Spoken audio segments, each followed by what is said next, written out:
আমাদের আলামত। ওটাকে ওই চেয়ার থেকে যতক্ষণ নামাবেন না এদেশে কোনো মানুষের ইবাদত কবুল হবে না। ওটাকে টানি হেসে হইলে চেয়ার থেকে নামার দরকার আছে না? ওটাকে টানি হেসে হইলে চেয়ার থেকে নামা দরকার। ওই আবু সাইদের মতো তাকে মারার দরকার নাই। ওটাকে ঠেলে দিয়ে ফাঁকা রাস্তায় ঝেঁটিয়ে মারতে হবে। কথা বলে ঠিক না?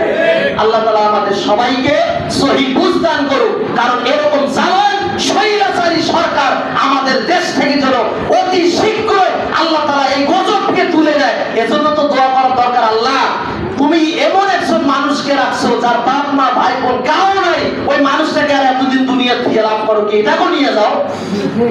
এটা দোয়া করবেন। এই মানুষটাকে এত কষ্ট দিয়ে লাভ কি, যার কেউ নাই, খোঁজ দিতে পারে না, ওটাকে দেশের মধ্যে ছেড়ে গজবকে তুমিও নিয়ে যাও, ওদের সাথে দেখা সাক্ষাৎ করা শান্তি দিতা।